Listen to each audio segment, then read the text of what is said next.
Hello everyone. आज के इस लेक्चर में हम जीएसटी स्टार्ट करने वाले हैं। Goods and service tax. हाँ, बहुत इम्पोर्टेंट है, आसान है और स्कोरिंग भी है। तो स्टार्ट करते हैं। सबसे पहले जीएसटी स्टार्ट करने से पहले थोड़ा ब्रीफ इंट्रोडक्शन ले लेते हैं टैक्स के बारे में। सबसे पहले टैक्स क्या होता है? अगर हम नॉर्मल भाषा में लेमन लैंग्वेज में बोले तो टैक्स एक तरीका का कंपलसरी पेमेंट होता है जो कि हम गवर्नमेंट को करते हैं और ये करना ही पड़ता है। ऑप्शन नहीं है कि मैं नहीं करूँगा तो कुछ नहीं होगा। आपके अगेंस्ट केस हो सकता है, आप पे लीगल प्रोसीडिंग चल सकता है अगर आपने टैक्स कंप्लायंस नहीं किया और टैक्स नहीं भरा समय पे तो। ठीक है। सबसे पहले टैक्स। तो टैक्स में टैक्स का समझ लिया। अब टैक्स दो तरह का होता है मेनली, एक डायरेक्ट टैक्स, एक इनडायरेक्ट टैक्स। एक होता है डायरेक्ट टैक्स, एक होता है इनडायरेक्ट टैक्स। तो हम लोग इनडायरेक्ट टैक्स का बात करने वाले हैं जीएसटी में। तो इनडायरेक्ट टैक्स डिटेल में पढ़ेंगे जीएसटी के अंदर, लेकिन थोड़ा ब्रीफ बोले तो सबसे पहले डायरेक्ट टैक्स में क्या क्या आता है। Direct tax ultimately burden shift नहीं होता है किसी दूसरे के पास। अल्टीमेटली जो इंडिविजुअल होता है सिंगल इंडिविजुअल पे ही बर्डन रहता है। मतलब अगर मैंने मिस्टर ए पर इनकम टैक्स चार्ज करा और डायरेक्ट टैक्स लगाया तो मिस्टर ए ही पैसा देगा।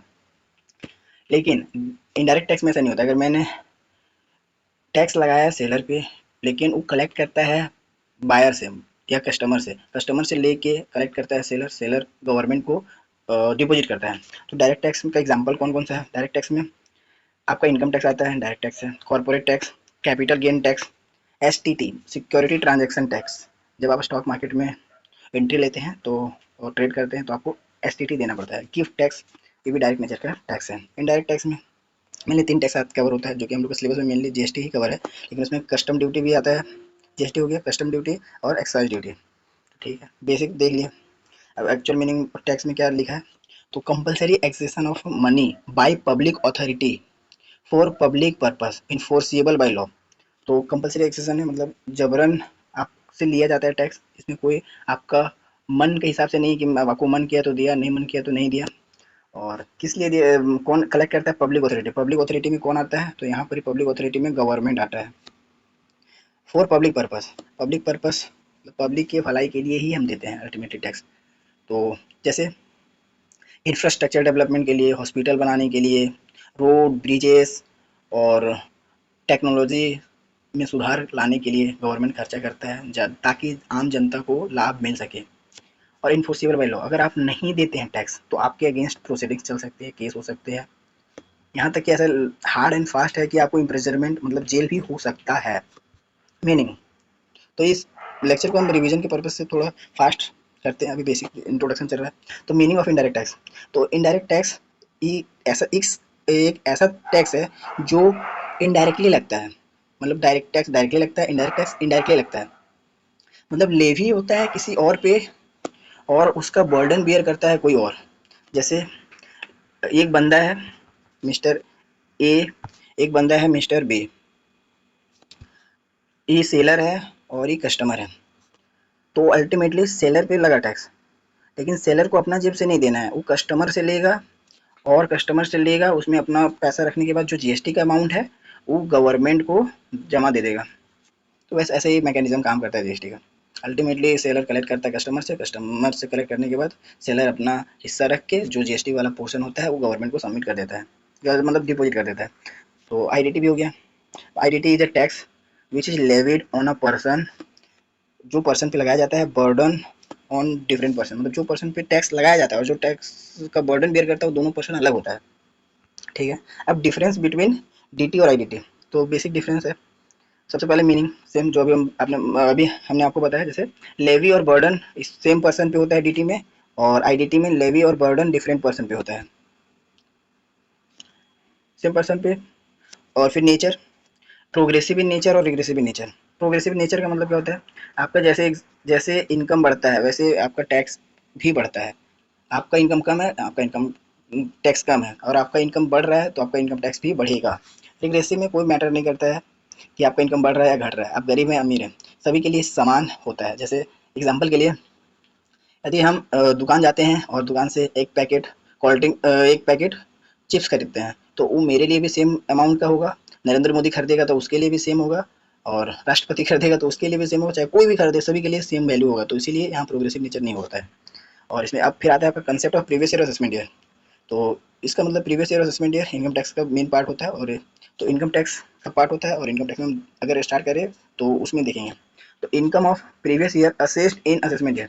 हम इनकम जो प्रीवियस ईयर में कमाते हैं वो असेस्ड होता है next year, that is assessment year. मतलब हम इनकम कमा लिया इस साल, मेरा जो टैक्स कैलकुलेशन होगा वो अगले साल होगा, तो इसीलिए हम बोलते हैं previous year is the year in which we earn income, और assessment year is a year in which we calculate और असेस्ड इनकम। और इन नो कंसेप्ट, मतलब इस आईडीटी में देखें तो उसका प्रीवियस ईयर और असेसमेंट ईयर का कोई कंसेप्ट एग्जिस्ट ही नहीं करता है। डिस्ट्रीब्यूट, तो जो आपका डायरेक्ट टैक्स है या इनकम टैक्स सेंट्रल गवर्नमेंट को वो जाता है, और आईडीटी जो है जीएसटी वो सेंट्रल गवर्नमेंट और स्टेट गवर्नमेंट दोनों को जाता है। डिपार्टमेंट सीबीडीटी और सीबीआईसी से। CBDT central board of direct tax, जो कि इनकम टैक्स और डायरेक्ट टैक्स का को मद्देनजर रखते हुए उसी को रेगुलेट करने के लिए बनाया गया है। और CBIC central board of indirect tax and custom, तो इसमें कस्टम और इनडायरेक्ट टैक्स में जीएसटी भी कवर होता है, और वो स्पेसिफिकली इसके रिस्पेक्ट में बनाया गया है उसको रेगुलेट करने के लिए इनडायरेक्ट टैक्स को। टैक्स इवेंट या टैक्सेबल इवेंट, ये टैक्सेबल इवेंट क्या होता है? इवेंट मतलब कोई ऐसा घटना जिससे कि आप अराइज होता है आपका, मतलब इनकम टैक्स होगा या जीएसटी होगा, ये डिपेंड करते हैं इवेंट पे। इवेंट इनकम टैक्स में इनकम कमाना एक इवेंट है, अगर आपने इनकम कमाया तो आपको टैक्स देना ही पड़ेगा। और अगर सप्लाई किया आपने आईडीटी के अंदर, अगर सप्लाई किया किस चीज़ का, गुड्स का, सर्विस का या दोनों का, तो जो जीएसटी में टैक्सेबल इवेंट होता है वो सप्लाई होता है। तो सप्लाई आपने किया है या गुड्स का, सर्विस का या दोनों का, तो आप पे अट्रैक्ट हो जाएगा जीएसटी। तो हमने देख लिया डिफरेंस।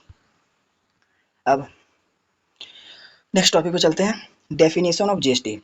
तो डेफिनेशन ऑफ जीएसटी जो है वो article 363 sorry 366 sub article 12A में बताया गया है। मतलब आर्टिकल 366 सब आर्टिकल 12A में बताया गया है डेफिनेशन ऑफ जीएसटी।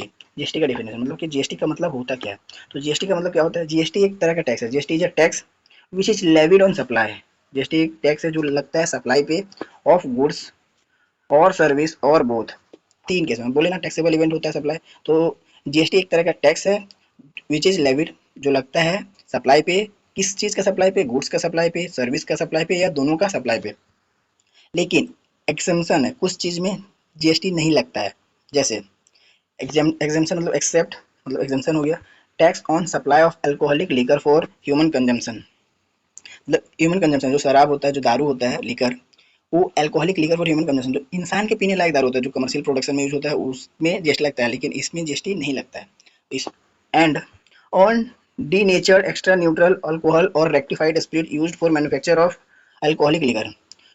तो ये बहुत बड़ा नाम है, उसका मीनिंग पूरा जीएसटी खत्म होते होते समझ में आ जाएगा। तो अन डीनेचर्ड एक्स्ट्रा न्यूट्रल अल्कोहल और rectified spirit used for manufacture of alcoholic liquor, कुछ चीज़ है जो कि मैन्युफैक्चरर मतलब अल्कोहलिक लिकर बनाने के लिए काम में लिया जाता है, जो कि ह्यूमन कंजम्पशन के लिए बनाया जाता है जो लिकर। अब फिर हम नेक्स्ट टॉपिक में आगे बढ़ते हैं, टाइप ऑफ जीएसटी।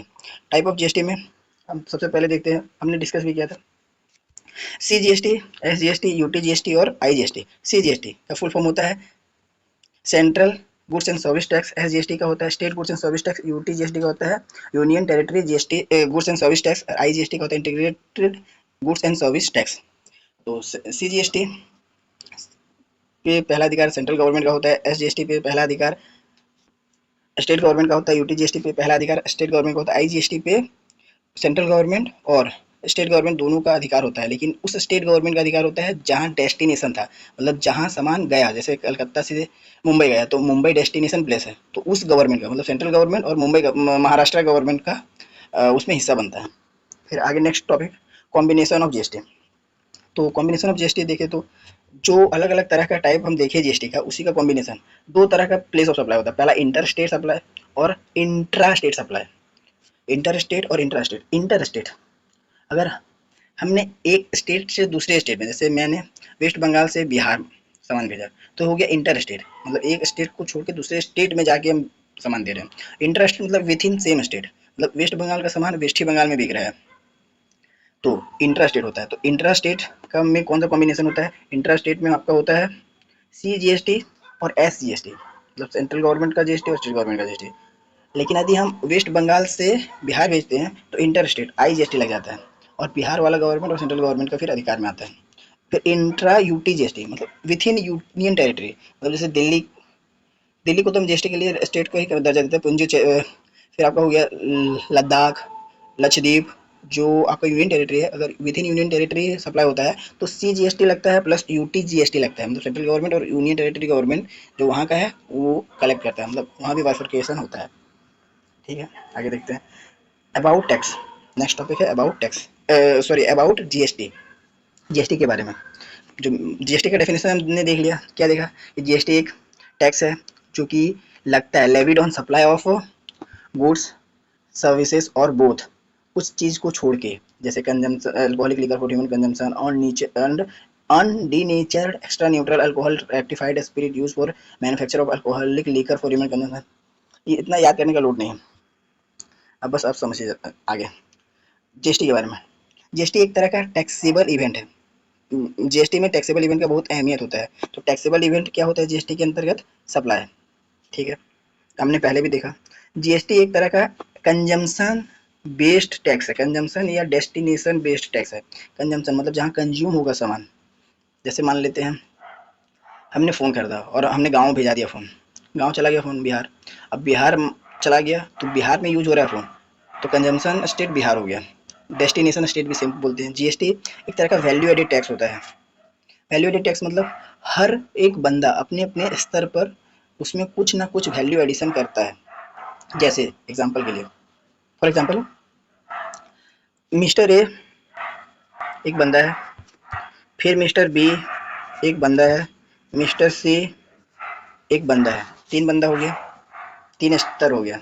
ठीक है, अब मिस्टर ए ने कुछ सामान मतलब एक तरह से लकड़ी लाया जंगल से, उसको कुछ कॉस्ट नहीं लगा, मतलब उड़ लाया, उसको कॉस्ट नील लगा, इस पे जो कॉस्ट है वो नील है।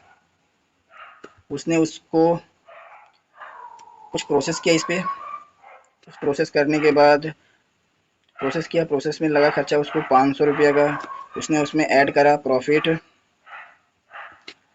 कितना ऐड करा प्रोसेस, उसने इसमें ऐड करा प्रॉफिट कितना का, मान लेते हैं 1000 रुपये का 100 रुपये का प्रॉफिट ऐड करा, तो टोटल 600 रुपया हो गया।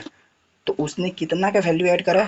तो इसने वैल्यू ऐड करा 500 का और प्रॉफिट में 100 रुपया का, तो टोटल वैल्यू ऐड करा 600, क्योंकि उसको फ्री में लकड़ी मिला था जंगल से। ये मिस्टर बी के लिए क्या हो जाएगा? मिस्टर बी ने अगर ए ने मिस्टर बी को बेचा तो इसके लिए 600 का कॉस्ट हो जाएगा। उसने फिर फर्दर कुछ प्रोसेस करा होगा, मान लेते हैं 200 का, और उसने भी अपना प्रॉफिट जोड़ा होगा, प्रॉफिट मान लेते हैं इसने 200 का जोड़ा, तो टोटल हो गया 6 4 10, मतलब 1000 रुपया का। यहाँ मतलब यहाँ वैल्यू एडिशन कितना हुआ? तो यहाँ वैल्यू एडिशन हो रहा है 200 का और 200 400 का।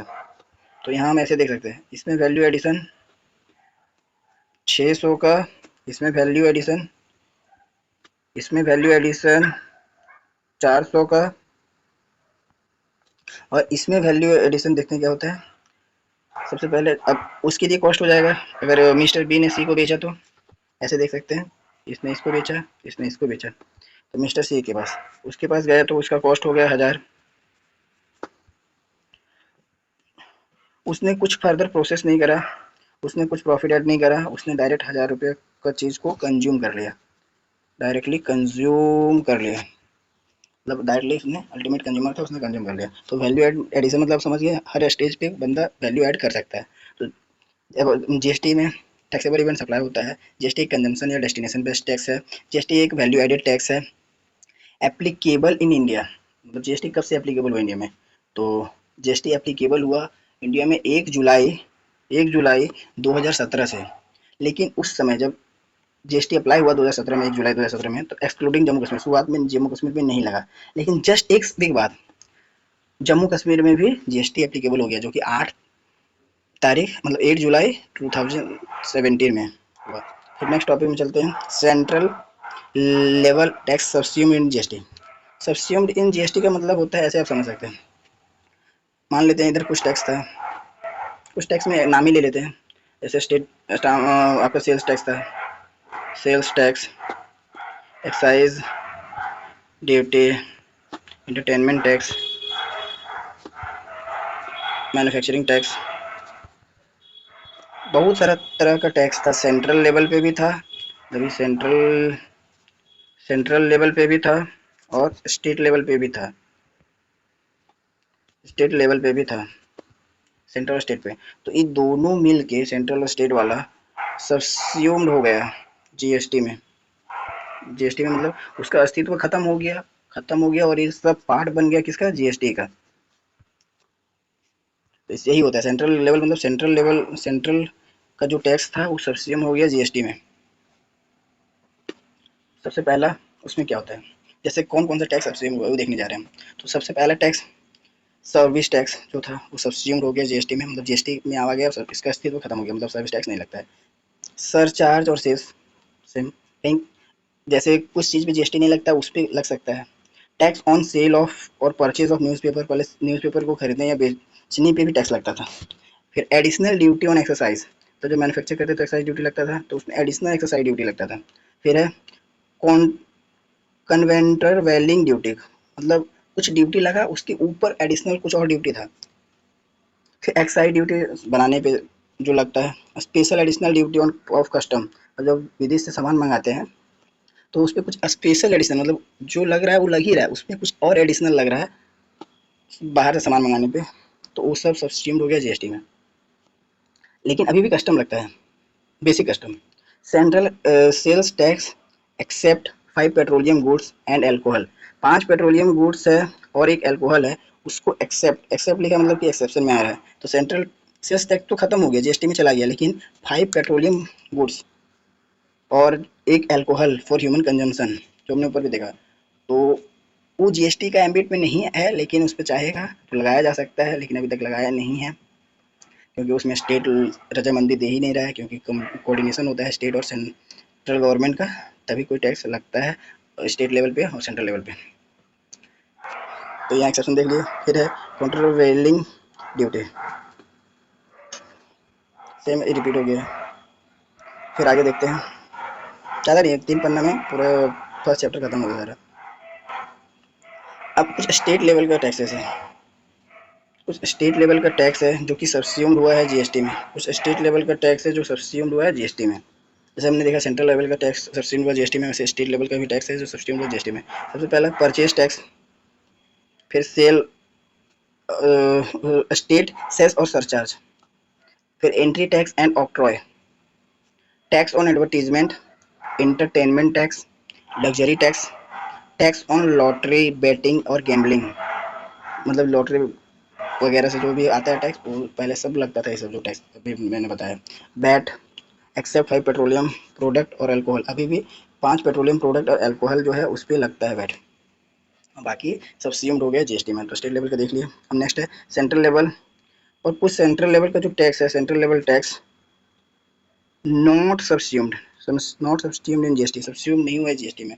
तो कौन कौन सा है, तो एक्सपोर्ट ड्यूटी, अभी भी एक्सपोर्ट करने पे ड्यूटी लगता है, export duty, safe guard duty, basic custom duty, other custom duty, exercise duty on 5 petroleum product और अल्कोहल, अभी भी इस पे लगता है। वैट भी लगता है सेंट्रल लेवल पे, और एक्सरसाइज ड्यूटी लगता है, ये स्टेट लेवल पे लगता है वैट, और सेंट्रल लेवल पे एक्सरसाइज ड्यूटी लगता है 5 पेट्रोलियम प्रोडक्ट पे एंड अल्कोहल पे।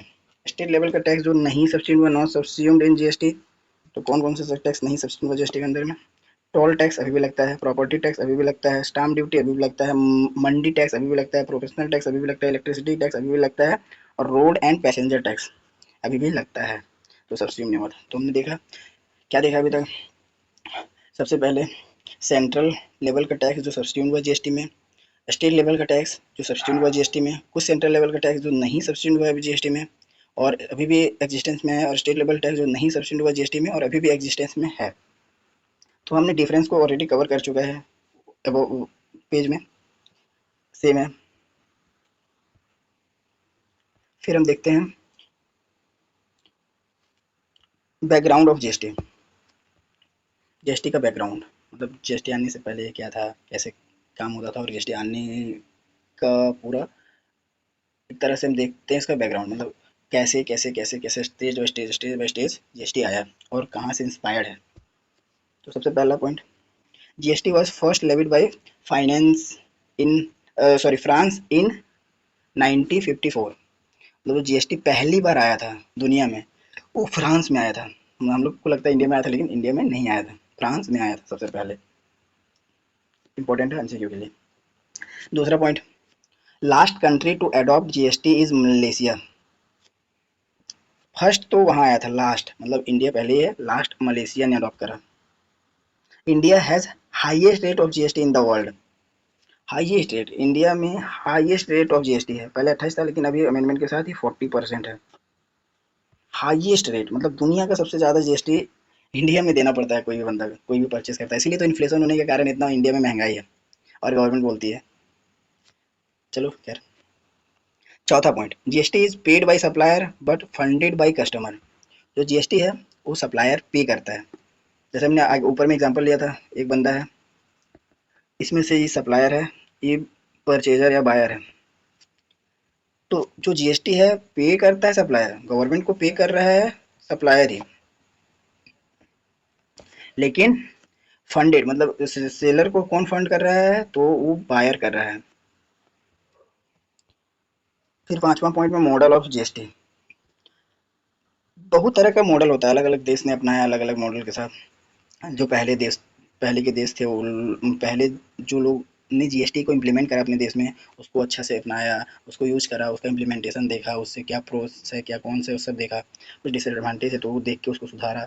तो उसमें से 4 मॉडल है जो कि इम्पोर्टेंट है। पहला ऑस्ट्रेलियन मॉडल, दूसरा कैनेडियन मॉडल, तीसरा केलकर शाह मॉडल और बांगची पोडर मॉडल।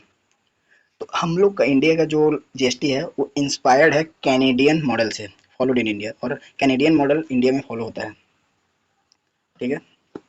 छठा पॉइंट, कैनेडियन मॉडल एमसीक्यू के लिए हॉट टॉपिक है। फिर छठा, इंडिया फॉलो करता है ड्यूअल जीएसटी मॉडल। इंडिया में ड्यूअल जीएसटी मॉडल फॉलो होता है, बहुत सारे देश में सिंगल मॉडल फॉलो होता है, लेकिन इंडिया में डुअल होता है। डुअल में कैसे, सीजीएसटी अलग से, मतलब सेंट्रल गवर्नमेंट को अलग से टैक्स और स्टेट गवर्नमेंट को अलग से टैक्स, तो डुअल हो गया ना। एक, दो। India GST Indian GST has 5 rates, लेकिन अब घट गया है नया अमेंडमेंट के साथ। अभी जो करंट अमेंडमेंट है वो 0% है, 5% है, 12% पूरा खत्म हो गया, 18% है और 40% है। Except precious metal has 3, rounded diamond has 0.5। तो जो कुछ एक्सेप्शन है जो जीएसटी में है, लेकिन उसके लिए अलग रेट है। प्रीशियस मेटल के लिए अलग रेट है 3% का, और रफ डायमंड 0.25% का है।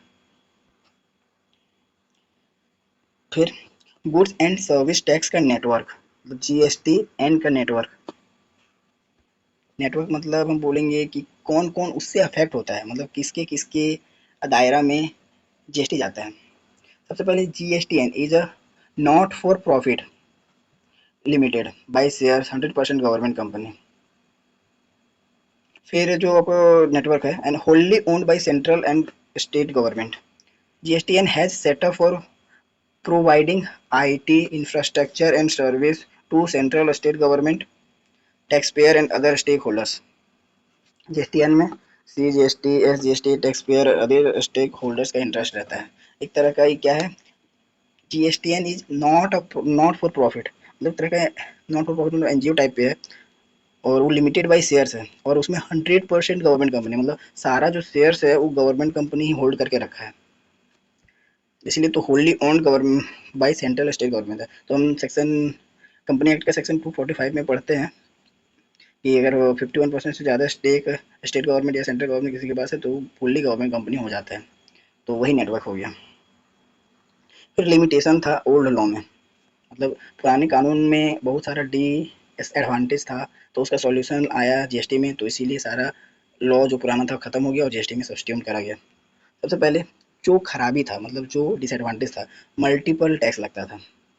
जैसे एक्साइज ड्यूटी लग रहा है, वैट भी लग रहा है, सीएसटी लग रहा है, तो बहुत सारा टैक्स लगने से अल्टीमेटली कैस्केडिंग इफेक्ट होता था, मतलब टैक्स ऑन टैक्स, टैक्स पर टैक्स, टैक्स पर टैक्स, तो इससे टैक्स बढ़ जाता था।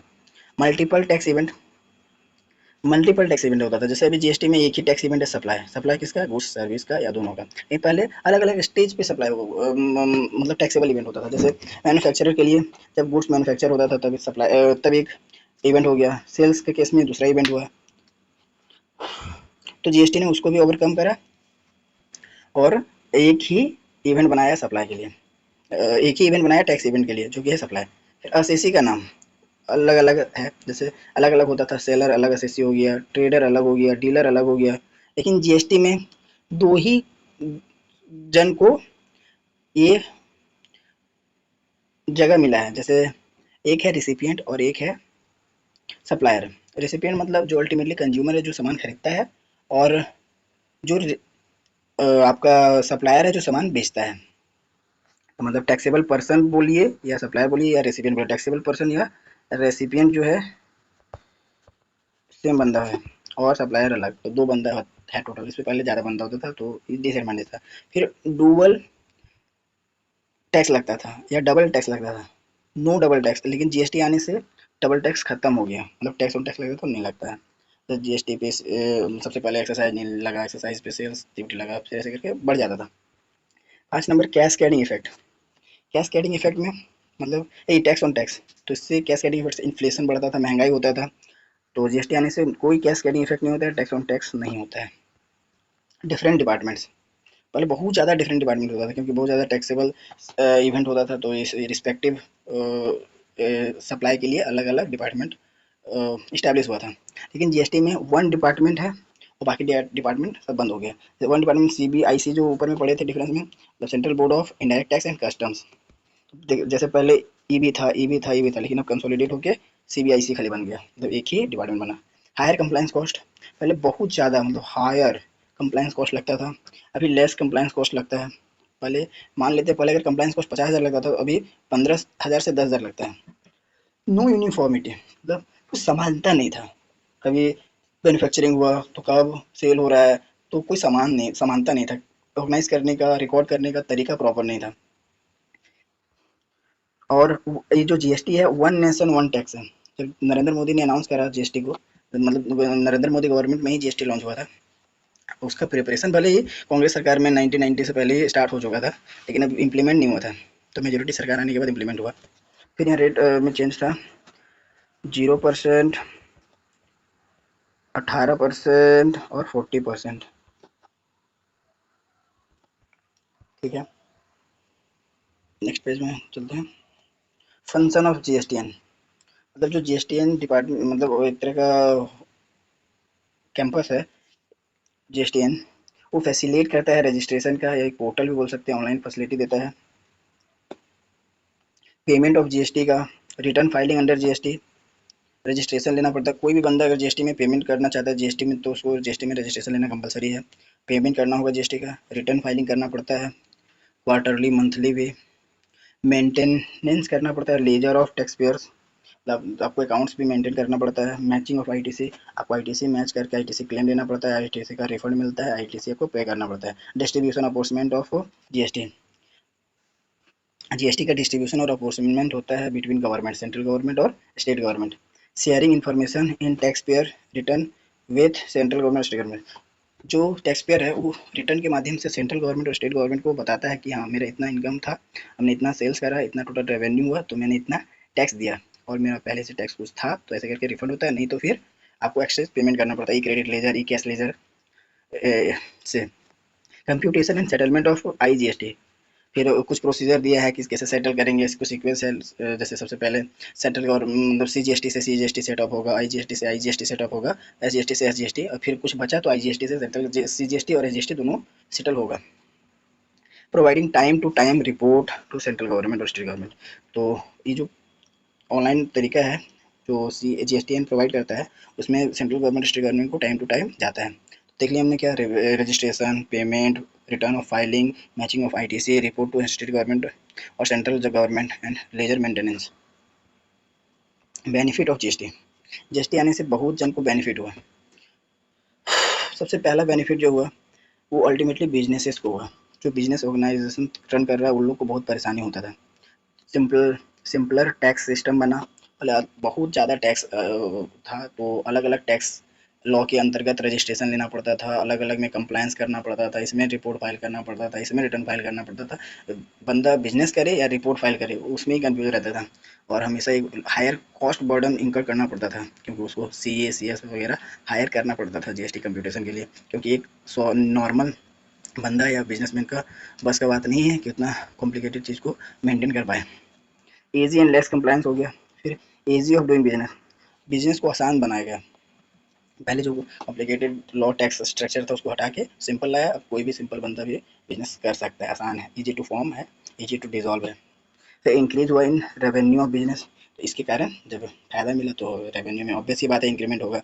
फिर गवर्नमेंट को भी फ़ायदा हुआ, गवर्नमेंट को भी अलग अलग डिपार्टमेंट बना के रखना पड़ता था, जैसे सेल्स टैक्स के लिए अलग, मैन्युफैक्चरिंग टैक्स के लिए अलग, फिर ये लोग में कोऑर्डिनेशन नहीं बनता था, फिर और गवर्नमेंट का इसमें अलग से सैलरी इधर जा रहा है, इधर से सैलरी जा रहा है, इधर से इतना रेंटल इनकम के लिए रेंटल एक्सपेंस जाता है अलग अलग ऑफिस के लिए, तो एक आने से एक ही ऑफिस में सारा काम होता है, ऐसा समझ के चलिए। सबसे पहले यूनिफाइड कॉमन नेशनल मार्केट, और ये ऑनलाइन लॉन्च कर दिया तो फिर उतना कॉस्ट बर्डन बेयर करना ही नहीं पड़ता है।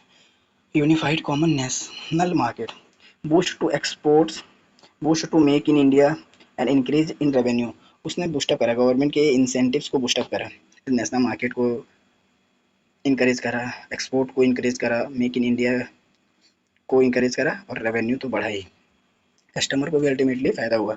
सबसे पहला reduction in price of goods और सर्विस, जो पहले टैक्स ऑन टैक्स लगता था उसकी वजह से 100 का चीज़ 120 में होता था, अभी 100 का चीज़ 105 में है टैक्स लेके, तो 15 रुपये का जो बचत हुआ वो तो अल्टीमेटली कस्टमर का हुआ ना। फिर रिडक्शन इन कैस्केड, मतलब टैक्स ऑन टैक्स लगता था, GST आने से टैक्स ऑन टैक्स नहीं लगता है। फिर reduction in double taxes, same entry number of taxation, मतलब जो GST है और जो इनकम टैक्स है तो वो शेड्यूल 7 के हिसाब से आता है कॉन्स्टिट्यूशन के। तो सबसे पहले हम कॉन्स्टिट्यूशन वाला पार्ट देखते हैं। तो आर्टिकल जो GST का पोर्शन या इनकम टैक्स पढ़ेंगे दोनों में सेम चीज़ है। Article 245, article 246, article 254, constitution of India, constitution of India का सेवेंथ शेड्यूल में 3 पार्ट है। पहला पार्ट यूनियन लिस्ट, दूसरा पार्ट स्टेट लिस्ट, तीसरा पार्ट कॉन्करेंट लिस्ट। तो यूनियन लिस्ट में लॉ बनाने का एग्जॉस्टिव पावर पार्लियामेंट को है, स्टेट लिस्ट में स्टेट असेंबली को है, और कॉन्करेंट लिस्ट में पार्लियामेंट को भी है, स्टेट असेंबली को भी है। और यदि दोनों लॉ बनाता है और कोई भी मैटर में कन्फ्लिक्ट अराइज होता है तो पार्लियामेंट ऑलवेज प्रिवेल, पार्लियामेंट हमेशा प्रिवेल करेगा। वो कहाँ लिखा है, तो ये आर्टिकल 254 में लिखा है कि पार्लियामेंट प्रिवेल करेगा अगर कहीं कन्फ्लिक्ट करता है सेंट्रल और स्टेट गवर्नमेंट का लॉ में तो। और उसमें एग्जॉस्टिव पावर बोले, और जो यूनियन लिस्ट के अंदर पार्लियामेंट लॉ बनाता है वो होल ऑफ इंडिया में एक्सटेंडेड है, एप्लीकेबल है। फिर सेम स्टेट असेंबली अगर बनाता है या इंडिया जो होल ऑफ इंडिया में है वो किसी पार्ट के लिए भी बनाया जा सकता है, और स्टेट असेंबली में जो बना लॉ वो होल ऑफ स्टेट के लिए है या thereof part thereof, मतलब कोई पार्ट के लिए भी है। फिर जैसे अगर मैं फिर से इसका एग्जांपल देखूं तो होल ऑफ इंडिया में है सेंट्रल पार्लियामेंट का बनाया हुआ लॉ, तो जैसे अगर सेंट्रल गवर्नमेंट चाहे तो पूरा इंडिया के लिए इनकम टैक्स बनाया, सेंट्रल गवर्नमेंट चाहे तो कोई स्पेसिफिक एरिया जैसे कि कोयम्बटूर गोवा के लिए स्पेशल कानून बना सकते हैं। स्टेट असेंबली में ने जो कानून बनाया होल ऑफ स्टेट में एप्लीकेबल है, जैसे महाराष्ट्र गवर्नमेंट ने बनाया तो पूरा महाराष्ट्र में एप्लीकेबल है, या किसी स्पेसिफिक डिस्ट्रिक्ट महाराष्ट्र का उसमें एप्लीकेबल है। कॉन्करेंट में डिपेंड करता है ऑन लॉ मेकिंग अथॉरिटी, कौन लॉ बनाया उस पर डिपेंड करता है कि एक्सटेंड कहाँ तक होगा, स्टेट लेवल तक होगा या सेंट्रल लेवल तक होगा। फिर एंट्री नंबर अब देखते हैं। तो हमने देखा लिस्ट शेड्यूल 7 से आया कॉन्स्टिट्यूशन ऑफ इंडिया का, तो list 1 central list, list 2, list 3। तो लिस्ट 1 में जो है वो आपका मैटर्स दिया है, एंट्री नंबर है उसके बाद उसमें मैटर्स लिखा है। एंट्री 82 में है taxes on income other than agriculture income, agriculture income को छोड़ के सारा इनकम पे टैक्स लगाया जा सकता है, मतलब जो ई वाला पार्ट है इसी पार्ट से आपका इनकम टैक्स डिराइव होता है। फिर 83 में कस्टम ड्यूटी, 84 में एक्साइज ड्यूटी और 85 में कॉर्पोरेट टैक्स। और स्टेट लिस्ट या लिस्ट 2 46 एंट्री नंबर में टैक्सेस ऑन एग्रीकल्चर इनकम है, यहाँ अदर देन बोला था तो यहाँ नहीं लगा सकता है सेंट्रल गवर्नमेंट, लेकिन स्टेट गवर्नमेंट एग्रीकल्चरल पे भी टैक्स लगा सकती है। और लिस्ट 3 में कोई टैक्स वाला प्रोविजन नहीं है। तो GST R not in any entry, लेकिन हमने देखा कि ऊपर में कहीं जीएसटी का जिक्र नहीं हुआ, इनकम टैक्स का जिक्र हुआ, एग्रीकल्चर इनकम का जिक्र हुआ, क्योंकि कॉन्स्टिट्यूशन में एग्जिस्ट करता ही नहीं था जीएसटी। जब कॉन्स्टिट्यूशन बहुत पहले बना था तो उसमें अमेंडमेंट ला के उसको इंसर्ट करा। क्या इंसर्ट करा? आर्टिकल 246 ए। आर्टिकल 246 ए के अंतर्गत जीएसटी को पावर मिलता है टैक्सेबल होने का। तो आर्टिकल 265 क्या बोलता है? नेक्स्ट आर्टिकल है, no tax shall be levied. कोई भी टैक्स नहीं लिया जा सकता है या कलेक्ट करा जा सकता है, मतलब नहीं लगाया जा सकता है या कलेक्ट करा जा सकता है विदाउट ऑथोरिटी ऑफ लॉ। बिना लॉ के पावर का कोई भी टैक्स लगाया नहीं जा सकता है, कलेक्ट नहीं करा जा सकता है। ठीक है।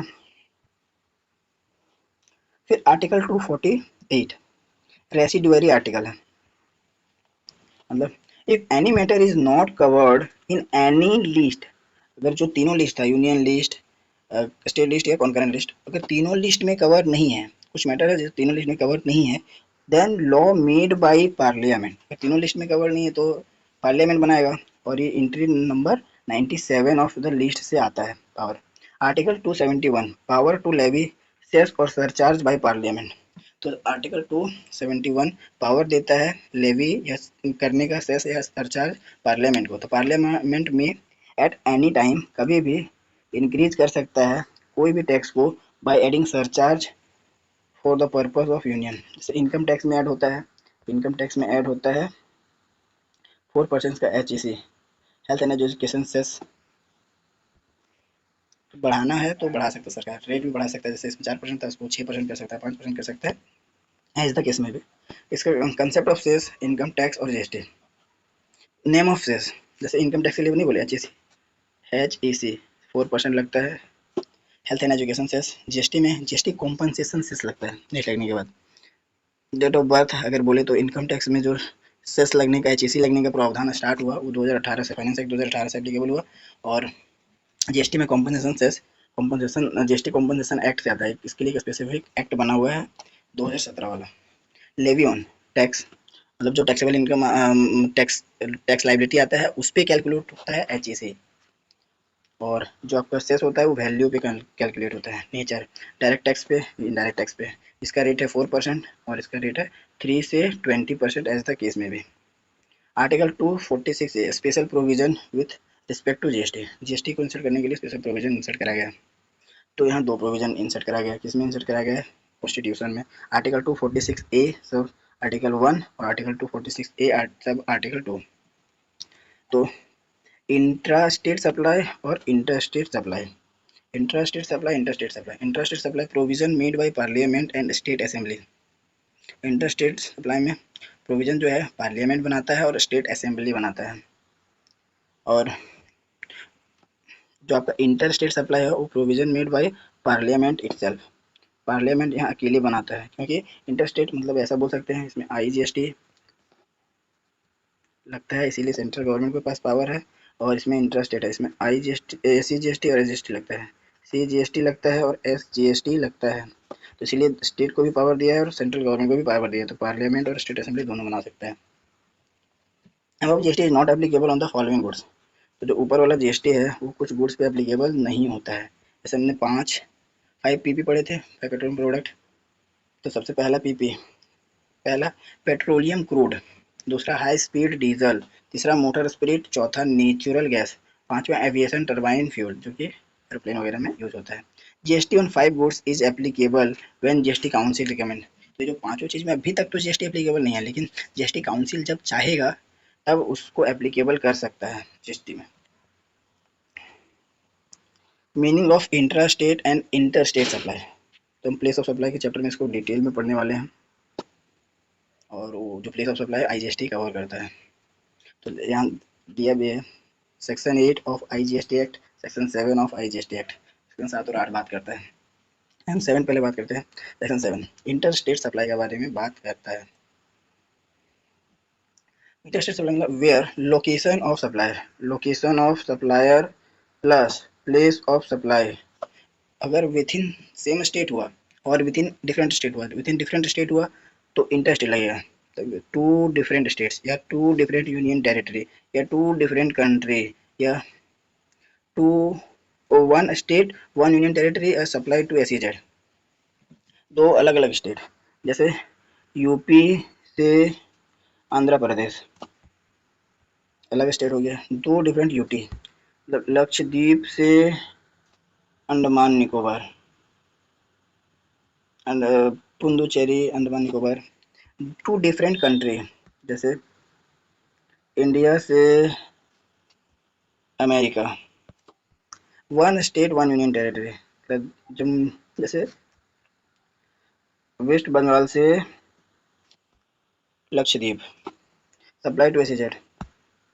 जैसे इंडिया में ही एक पार्ट होता है, इंडिया का ही एक पार्ट होता है जिसको SEZ घोषित करते हैं, उसको हम एज इम्पोर्ट मानते हैं, मतलब कि उसको मानते हैं आउटसाइड इंडिया।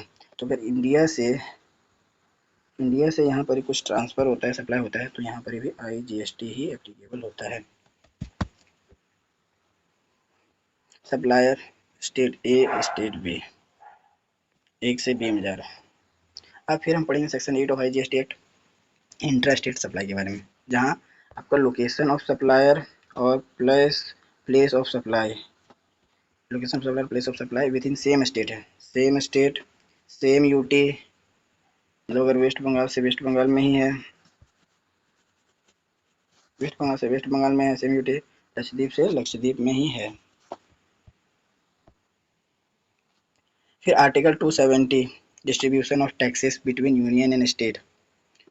तो जो हमने बोला था कि डेस्टिनेशन बेस्ड टैक्स है, कंजम्पशन बेस्ड टैक्स है, तो वहाँ से IGST डिस्ट्रीब्यूट होता है सेंट्रल गवर्नमेंट में भी और स्टेट गवर्नमेंट भी। तो यही आर्टिकल 270 एक्सॉस्टिवली बताता है। सबसे पहले all of the taxes and duties referred in union list, जो हमने पहला लिस्ट पढ़ा था शेड्यूल 7 का, उसका सारा ऑल टैक्सेस और ड्यूटीज जो इसमें रेफर करा गया है, शैल be levied and collected by government of India.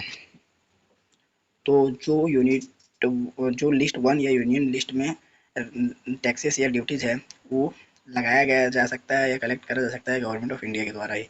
Shell be distributed between union और जो कि डिस्ट्रीब्यूट होगा यूनियन और स्टेट गवर्नमेंट के बीच में। जैसे स्टेट ए और स्टेट बी के बीच में बंटवारा हो सकता है और पूरे इंडिया को पावर बनाने का। अमेंडमेंट मेड आफ्टर GST आने के बाद अमेंडमेंट हुआ। तो CGST levied on intra state supply shall be distributed to CGST और SGST।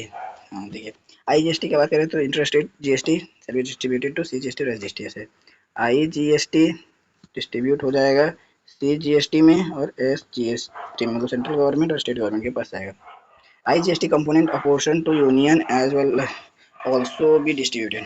तो IGST component apportioned to union also be distributed, union also be distributed, union में से जाएगा। सेम जैसे स्टेट गवर्नमेंट सेंट्रल गवर्नमेंट में बताया, वैसे स्टेट सेंट्रल गवर्नमेंट और यूनियन गवर्नमेंट भी बताएगा, मतलब कि यूनियन टेरिटरी गवर्नमेंट्स में। तो डायग्राम से देख सकते हैं IGST में या तो स्टेट गवर्नमेंट को या सेंट्रल गवर्नमेंट वाला केस है, सेंट्रल गवर्नमेंट स्टेट गवर्नमेंट या यूनियन टेरिटरी वाला केस है। लास्ट पार्ट आर्टिकल को शुरू करने से पहले president with in 60 day from formation of CAA constitution amendment act 101, जो कि डेट था 8 नवंबर 2016, फॉर्म हुआ 12 नवंबर 2016 और 15 नवंबर 2016 में नोटिफाई हुआ। तो प्रेसिडेंट जो है उसने within 60 day from this date, तो मतलब जो GST लाया उसके लिए कॉन्स्टिट्यूशन में अमेंडमेंट करना पड़ा था, और अमेंडमेंट हुआ था कॉन्स्टिट्यूशन अमेंडमेंट एक्ट 101 में, जो कि फॉर्म हुआ था कब हुआ था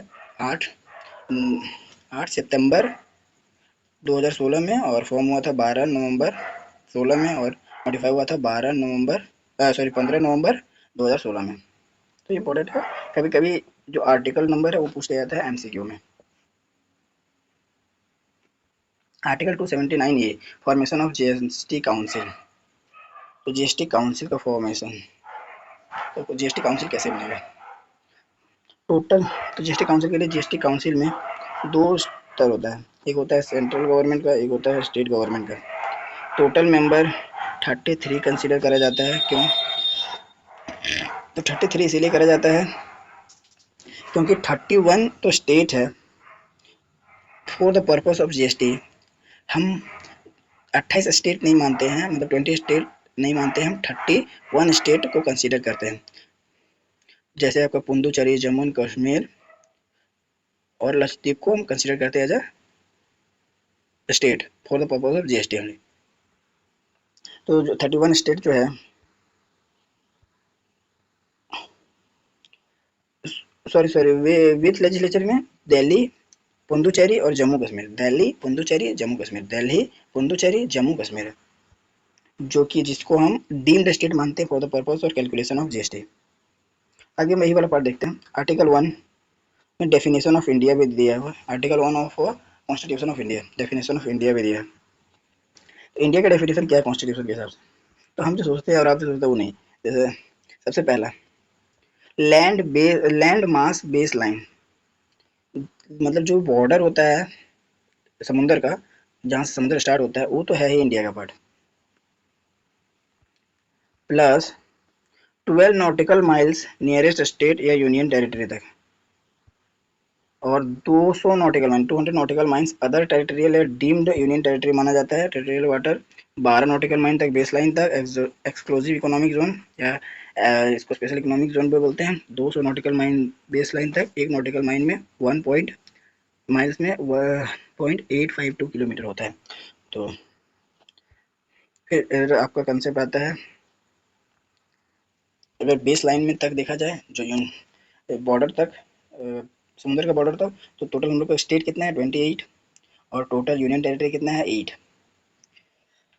लेकिन हम जीएसटी के कंप्लायंस के लिए या जीएसटी के लॉ के लिए 28 स्टेट नहीं कंसीडर करते हैं, हम कंसीडर करते हैं 31 स्टेट, टोटल 31 स्टेट कंसीडर करा जाता है और इसको डीम्ड स्टेट बोलते हैं। तो अब टोटल कितना स्टेट है, 31 स्टेट है, 28 नहीं।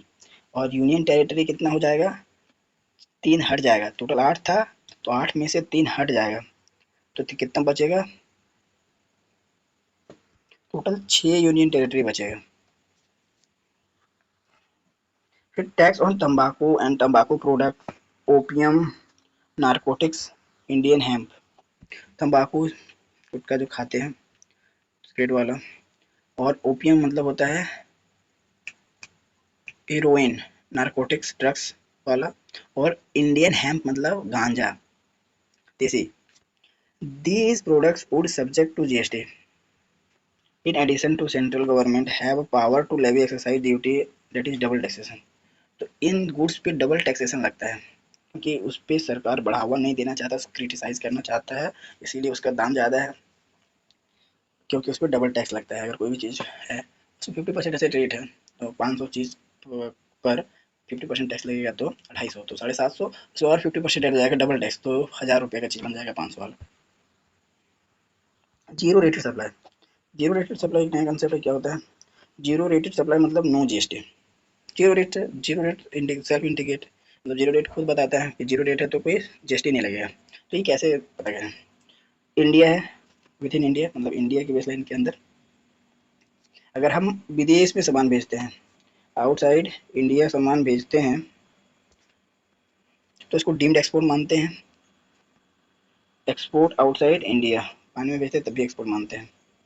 या अगर हम कोई स्पेशल इकोनॉमिक जोन है यहाँ SEZ, अगर उसको भी देते हैं तो भी हम एक्सपोर्ट मानते हैं। और इस सब हर केस में IGST वाला कंसेप्ट लगेगा। अब हम देखते हैं जीएसटी काउंसिल में कैसे काम होता है, या जीएसटी काउंसिल में कैसे कोई प्रस्ताव पारित होता है। तो टोटल हमने देखा 31 स्टेट है, 28 और 3 जो कि आपका यूनियन टेरिटरी है, जो कि for the purpose of GST हम एज्यूम करते हैं 31 स्टेट। 3 यूनियन टेरिटरी को भी ऐड कर लेते हैं। कौन कौन सा, जम्मू कश्मीर, दूसरा पुडुचेरी, तीसरा दिल्ली। ठीक है। अब 31 में से one of the member, one member from nominated state, हर एक स्टेट से एक बंदा आएगा, plus finance minister of state, vice chairman of council बनेगा, और अदर नॉमिनेटेड से, और फाइनेंस मिनिस्टर ऑफ स्टेट आएगा। दो तरीका से टोटल वोटिंग शेयर्स यहाँ है 66.67%, voting in favour 75% of present and vote कम से कम होना चाहिए। यूनियन फाइनेंस मिनिस्टर में चेयरमैन बनेगा, जैसे अभी हम लोग की यूनियन फाइनेंस मिनिस्टर कौन है, सीतारमन। मिनिस्टर ऑफ फाइनेंस भी बोलते हैं इसको। यूनियन मिनिस्टर ऑफ स्टेट का भी माना जाता है हमें टोटल वोटिंग पावर है इतना, कैसे बोल सकते हैं, इधर आपका है 1/3 और इधर आपका 1/3 वन, कैलकुलेट करके देख सकते हैं, 1/3 1/3 हो गया 3.3% और 1/3 ऐसे करके बोल सकते हैं 2/3, तो आपका सेम आ जाएगा।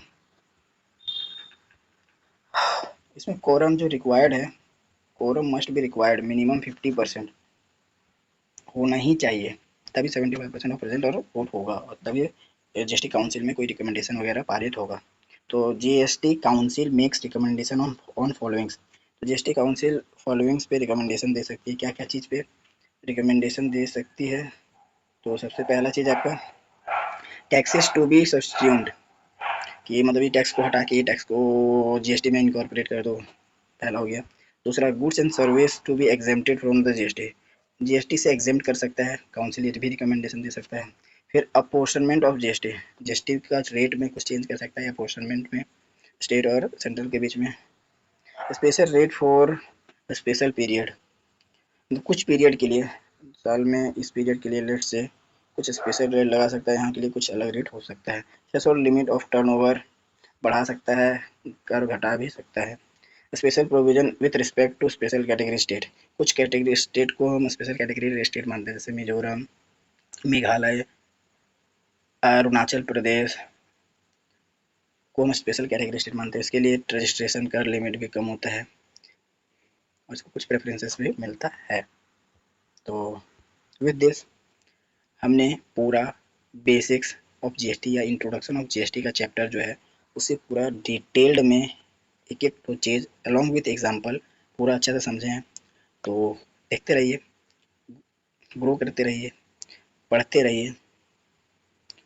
तो take care and bye bye, आज के लिए बस इतना ही, मिलते हैं नेक्स्ट लेक्चर में।